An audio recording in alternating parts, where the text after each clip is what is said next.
Ketika engkau memerlukan 50 juta rupiah, kemudian datang orang menolongmu memberikan 150 juta rupiah, apakah engkau terima atau kau tolak? Karena yang kau butuhkan hanyalah 50 juta rupiah. Saya punya cerita menarik mengenai Habib Yasin, paus sastra Indonesia yang ajaib itu.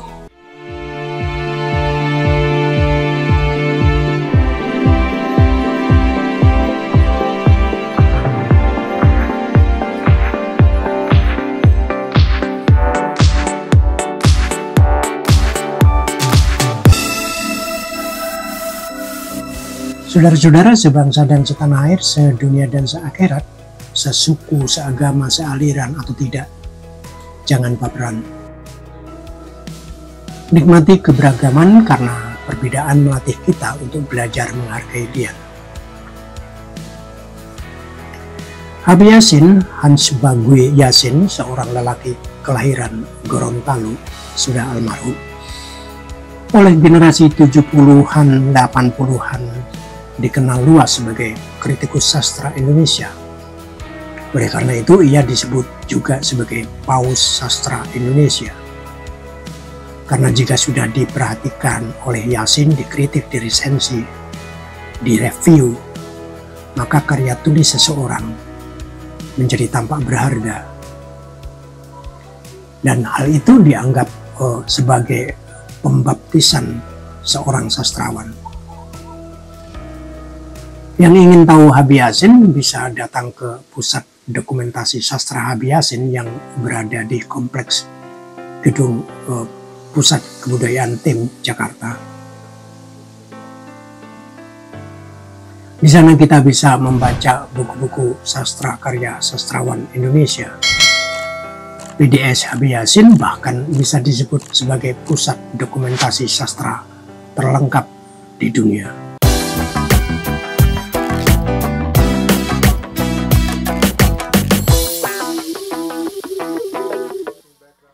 Saya ingin cerita soal Pak Yasin dari sisi lain, tentang kekonyolannya yang ajaib.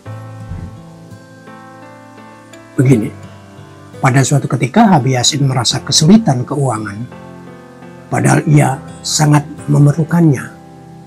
Bukan untuk kepentingan pribadi, melainkan untuk biaya mencetak Al-Quranul Karim dalam bentuk kaligrafi yang telah bertahun-tahun dipersiapkan.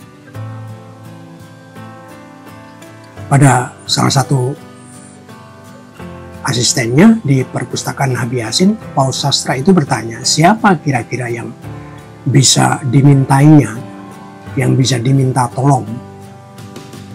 Dari sini kemudian muncullah nama Yusuf Habibie, B.J. Habibie. Habib Yasin meminta tolong stafnya untuk mengantarkan surat permintaan tolong untuk mencetak Al-Quran itu.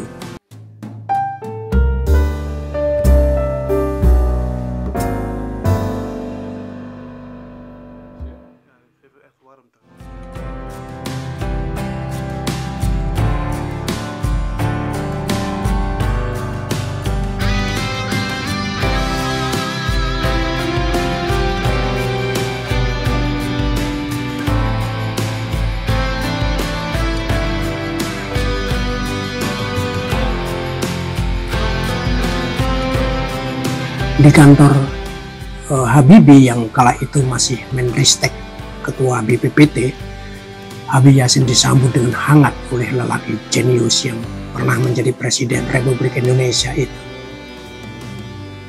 Disampaikanlah niatan Habib Yasin untuk meminta bantuan kekurangan biaya percetakan Al-Quran. Spontan Habib Yasin menulis lembar cek memberikan dana 150 juta rupiah untuk permintaan itu.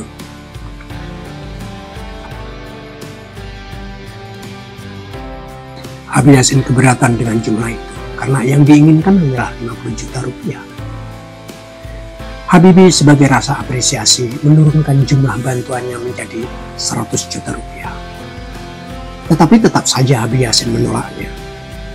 Hingga akhirnya sebagaimana permintaan Habib Yasin, diberikanlah bantuan 50 juta rupiah.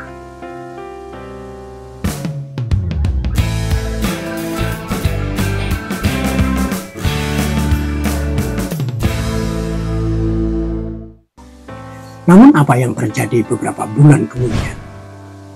Ternyata Abi Yasin kelimpungan lagi karena biaya cetak itu ternyata masih saja kurang. Diperlukan dana 100 juta. Padahal Habibie pernah hendak memberikan 150 juta yang ditolak Yasin itu. Yasin tentu juga tidak enak atau tak hendak meminta tolong Habibie lagi. Maka kemudian perintahnya pada salah seorang stafnya, salah seorang yang membantunya, tolong jualkan rumahku untuk tambahan ongkos cetak Al-Quran itu.